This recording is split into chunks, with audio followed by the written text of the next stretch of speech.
भिखारिन। अंधी प्रतिदिन मंदिर के दरवाजे पर जाकर खड़ी होती, दर्शन करने वाले बाहर निकलते तो वह अपना हाथ फैला देती और नम्रता से कहती, बाबूजी, अंधी पर दया हो जाए। वह जानती थी कि मंदिर में आने वाले सहृदय और श्रद्धालु हुआ करते हैं। उसका यह अनुमान असत्य न था। आने जाने वाले 2-4 पैसे उसके हाथ पर रख ही देते। अंधी उनको दुआएं देती और उनके सहृदयता को सराहती। स्त्रियां भी उसके पल्ले में थोड़ा बहुत डाल जाया करती थी।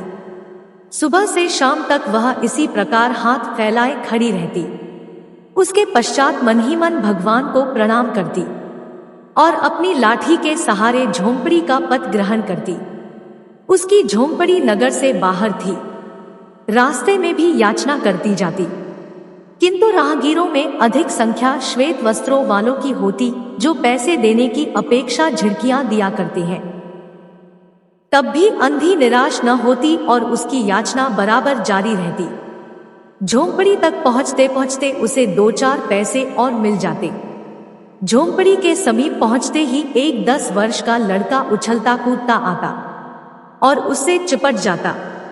अंधी टटोल कर उसके मस्तक को चूमती। बच्चा कौन है? किसका है? कहां से आया? इस बात से कोई परिचय नहीं था। 5 वर्ष हुए पास पड़ोस वालों ने उसे अकेला देखा था। इन्हीं दिनों एक दिन संध्या समय लोगों ने उसकी गोद में एक बच्चा देखा। वह रो रहा था। अंधी उसका मुख चूम चूम कर उसे चुप कराने का प्रयत्न कर रही थी। वह कोई असाधारण घटना न थी।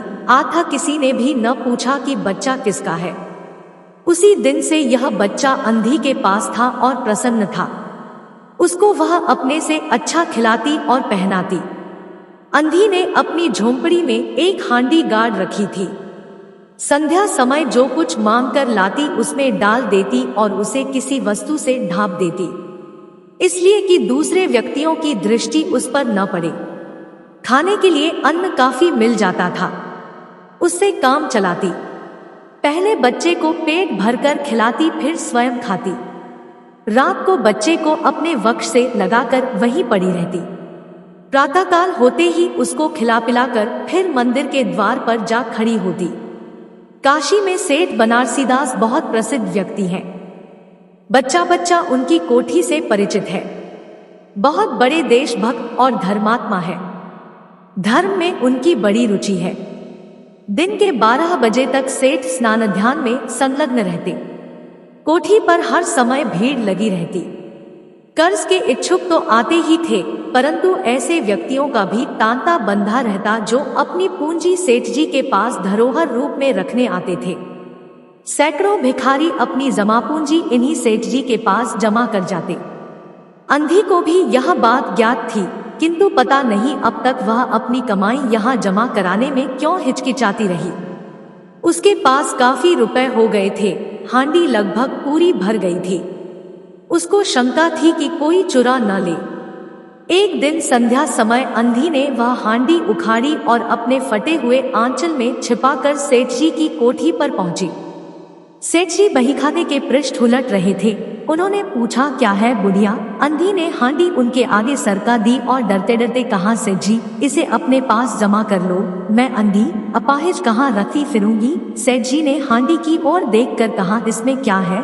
अंधी ने उत्तर दिया, भीख मांग कर अपने बच्चे के लिए 2-4 पैसे संग्रह किए हैं, अपने पास रखते डरती हूँ। कृपया इन्हें आप अपनी कोठी में रख लें।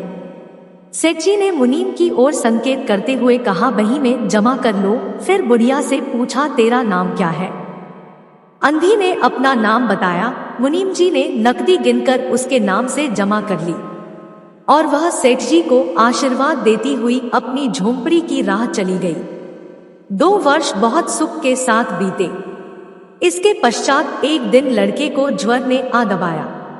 अंधी ने दवादारू की, झाड़ फूंक से भी काम लिया, टोने टोटके की परीक्षा की, परंतु संपूर्ण प्रयत्न व्यर्थ सिद्ध हुए। लड़के की दशा दिन प्रतिदिन बुरी होती गई। अंधी का हृदय टूट गया। साहस ने जवाब दे दिया, निराश हो गई। परंतु फिर ध्यान आया कि संभवतः डॉक्टर के इलाज से फायदा हो जाए। इस विचार के आते ही वह गिरती पड़ती सेठ जी की कोठी पर आ पहुंची। सेठ जी उपस्थित थे। अंधी ने कहा, सेठ जी मेरी जमा पूंजी में से 10-5 रुपए मुझे मिल जाएं तो बड़ी कृपा हो। मेरा बच्चा मर रहा है, डॉक्टर को दिखाऊंगी। सेठ जी ने कठोर स्वर में कहा, कैसी जमा पूंजी, कैसे रुपए? मेरे पास किसी के रुपए जमा नहीं है।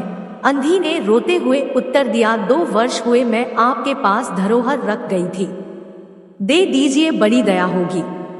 सेठ जी ने मुनीम की ओर रहस्यमय दृष्टि से देखते हुए कहा, मुनीम जी जरा देखना तो, इसके नाम की कोई पूंजी जमा है क्या? तेरा नाम क्या है री? अंधी की जान में जान आई, आशा बंधी। पहला उत्तर सुनकर उसने सोचा कि सेठ बेईमान है, किंतु अब सोचने लगी संभवतः उसे ध्यान न रहा होगा। ऐसा धर्मी व्यक्ति भी भला कहीं झूठ बोल सकता है। उसने अपना नाम बता दिया। उलट पलट कर देखा, फिर कहा, नहीं तो इस नाम पर 1 पाई भी जमा नहीं है। अंधी वहीं जमी बैठी रही। उसने रो रो कर कहा, सेठ जी परमात्मा के नाम पर, धर्म के नाम पर कुछ दे दीजिए, मेरा बच्चा जी जाएगा। मैं जीवन भर आपके गुण गाऊंगी, परंतु पत्थर में जोंक न लगी। सेठ जी ने क्रुद्ध होकर उत्तर दिया, जाती है या नौकर को बुलाऊं? अंधी लाठी टेक कर खड़ी हो गई और सेठ जी की ओर मुंह करके बोली, अच्छा भगवान तुम्हें बहुत दे, और अपनी झोंपड़ी की ओर चल दी। यह आशीष न थी बल्कि एक दुखी का शाप था। बच्चे की दशा बिगड़ती गई, दवादारू हुई ही नहीं, फिर फायदा क्या होता। एक दिन उसकी अवस्था चिंताजनक हो गई, प्राणों के लाले पड़ गए। उसके जीवन से अंधी भी निराश हो गई। सेठ जी पर रह रहकर उसे क्रोध आता था। इतना धनी व्यक्ति है, 2-4 रुपए दे देता तो क्या चला जाता, और फिर मैं उससे कुछ दान नहीं मांग रही थी, अपने ही रुपए मांगने गई थी। सेठ जी से घृणा हो गई। बैठे बैठे उसको कुछ ध्यान आया। उसने बच्चे को अपनी गोद में उठा लिया और ठोकरें खाती गिरती पड़ती सेठ जी के पास पहुंची और उनके द्वार पर धरना देकर बैठ गई। बच्चे का शरीर ज्वर से भभक रहा था और अंधी का कलेजा भी। एक नौकर किसी काम से बाहर आया। अंधी को बैठा देखकर उसने सेठ जी को सूचना दी। सेठ जी ने आज्ञा दी कि उसे भगा दो। नौकर ने अंधी से चले जाने को कहा, किंतु वह उस स्थान से न हिली। मारने का भय दिखाया, पर वह टस से मस न हुई। उसने फिर अंदर जाकर कहा कि वह नहीं हटेगी। सेठ जी स्वयं बाहर पधारे, देखते ही पहचान गए। बच्चे को देखकर उन्हें बहुत आश्चर्य हुआ कि उसकी शक्ल सूरत उनके मोहन से बहुत मिलती जुलती है। 7 वर्ष हुए तब मोहन किसी मेले में खो गया था। उसकी बहुत खोज की, पर उसका कोई पता न मिला। उन्हें स्मरण हो आया कि मोहन की जांघ पर एक लाल रंग का चिन्ह था। इस विचार के आते ही उन्होंने अंधी की गोद के बच्चे की जांघ देखी। चिन्ह अवश्य था, परंतु पहले से कुछ बड़ा। उनको विश्वास हो गया कि बच्चा उन्हीं का है। उसको छीनकर अपने कलेजे से चिपटा लिया। शरीर ज्वर से तप रहा था। नौकर को डॉक्टर लाने के लिए भेजा और स्वयं मकान के अंदर चल दिए। अंधी खड़ी हो गई और चिल्लाने लगी, मेरे बच्चे को न ले जाओ, मेरे रुपए तो हजम कर गए, अब क्या मेरा बच्चा भी मुझसे छीनोगे? सेठ जी बहुत चिंतित हुए और कहा, बच्चा मेरा है, यही एक बच्चा है, 7 वर्ष पूर्व कहीं खो गया था, अब मिला है, सो इसे कहीं नहीं जाने दूंगा और लाख यत्न करके भी इसके प्राण बचाऊंगा। अंधी ने एक जोर का ठहाका लगाया, तुम्हारा बच्चा है, इसलिए लाख यत्न करके भी उसे बचाओगे। मेरा बच्चा होता तो उसे मर जाने देते, क्यों? यह भी कोई न्याय है? इतने दिनों तक खून पसीना एक करके उसको पाला है, मैं उसको अपने हाथ से नहीं जाने दूंगी। सेठ जी की अजीब दशा थी, कुछ करते धरते बन नहीं पड़ता था। कुछ देर वहीं मौन खड़े रहे, फिर मकान के अंदर चले गए। अंधी कुछ समय तक खड़ी रोती रही, फिर वह भी अपनी झोंपड़ी की ओर चल दी। दूसरे दिन प्रातः काल प्रभु की कृपा हुई या दवा ने जादू का सा प्रभाव दिखाया। मोहन का ज्वर उतर गया। होश आने पर उसने आंख खोली तो सर्वप्रथम शब्द उसकी जबान से निकला, माँ। चहु और अपरिचित शक्लें देखकर उसने अपने नेत्र फिर बंद कर लिए। उस समय से उसका ज्वर फिर अधिक होना आरंभ हो गया। मामा की रट लगी हुई थी। डॉक्टरों ने जवाब दे दिया। सेठ जी के हाथ पांव फूल गए, चारों ओर अंधेरा दिखाई पड़ने लगा। क्या करूं, एक ही बच्चा है, इतने दिनों बाद मिला भी तो मृत्यु उसको अपने चंगुल में दबा रही है, इसे कैसे बचाऊं? सहसा उनको अंधी का ध्यान आया। पत्नी को बाहर भेजा कि देखो कहीं वह अब तक द्वार पर न बैठी हो, परंतु वह वहां कहा। सेठ जी ने फिटन तैयार कराई और बस्ती से बाहर उसकी झोंपड़ी पर पहुंचे। झोंपड़ी बिना द्वार के थी। अंदर गए, देखा अंधी एक फटे पुराने टाट पर पड़ी है और उसके नेत्रों से अश्रुधार बह रही है। सेठ जी ने धीरे से उसको हिलाया। उसका शरीर भी अग्नि की भांति तप रहा था। सेठ जी ने कहा, बुढ़िया, तेरा बच्चा मर रहा है। डॉक्टर निराश हो गए। रह रहकर वह तुझे पुकारता है, अब तू ही उसके प्राण बचा सकती है। चल और मेरे। नहीं नहीं, अपने बच्चे की जान बचा ले। अंधी ने उत्तर दिया, मरता है तो मरने दो, मैं भी मर रही हूं। हम दोनों स्वर्ग लोक में फिर मां बेटे की तरह मिल जाएंगे। इस लोक में सुख नहीं है, वहां मेरा बच्चा सुख में रहेगा। मैं वहां उसकी सुचारू रूप से सेवा करूंगी। सेठ जी रो दिए। आज तक उन्होंने किसी के सामने सिर न झुकाया था, किंतु इस समय अंधी के पांवों पर गिर पड़े और रो रो कर कहा, ममता की लाज रख लो, आखिर तुम भी उसकी मां हो। चलो, तुम्हारे जाने से वह बच जाएगा। ममता शब्द ने अंधी को विकल कर दिया। उसने तुरंत कहा, अच्छा चलो। सेठ जी सहारा देकर उसे बाहर लाए और फिटन पर बिठा दिया। फिटन घर की ओर दौड़ने लगी। उस समय सेठ जी और अंधी भिखारिन दोनों की एक दशा थी। दोनों की यही इच्छा थी कि शीघ्र से शीघ्र अपने बच्चे के पास पहुंच जाए। कोठी आ गई। सेठ जी ने सहारा देकर अंधी को उतारा और अंदर ले गए। भीतर जाकर अंधी ने मोहन के माथे पर हाथ फेरा। मोहन पहचान गया कि यह उसकी मां का हाथ है।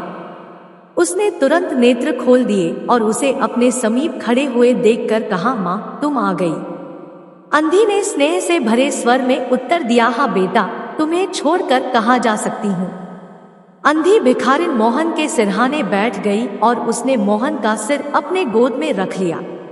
उसको बहुत सुख अनुभव हुआ और वह उसकी गोद में तुरंत सो गया। दूसरे दिन से मोहन की दशा अच्छी होने लगी और 10-15 दिन में वह बिल्कुल स्वस्थ हो गया। जो काम हकीमों के जोशांदे, वैद्यों की पुड़िया और डॉक्टरों के मिक्सचर न कर सके, वह अंधी की स्नेहमयी सेवा ने पूरा कर दिया। मोहन के पूरी तरह स्वस्थ हो जाने पर अंधी ने विदा मांगी। सेठ जी ने बहुत कुछ कहा सुना कि वह उन्हीं के पास रह जाए, परंतु वह सहमत न हुई। विवश होकर विदा करना पड़ा। जब वह चलने लगी तो सेठ जी ने रुपयों की एक थैली उसके हाथ में दे दी। अंधी ने कहा, क्या है? मालूम किया इसने। सेठ जी ने कहा, इसमें तुम्हारे धरोहर है, तुम्हारे रुपए। मेरा वह अपराध? अंधी ने बात काट कर कहा, यह रुपए तो मैंने तुम्हारे मोहन के लिए संग्रह किए थे, उसी को दे देना। अंधी ने थैली वहीं छोड़ दी और लाठी टेकती हुई चल दी। बाहर निकलकर फिर उसने उस घर की ओर नेत्र उठाए। उसके नेत्रों से अश्रु बह रहे थे, किंतु वह एक भिखारिन होते हुए भी सेठ से महान थी। इस समय सेठ याचक था और वह दाता थी।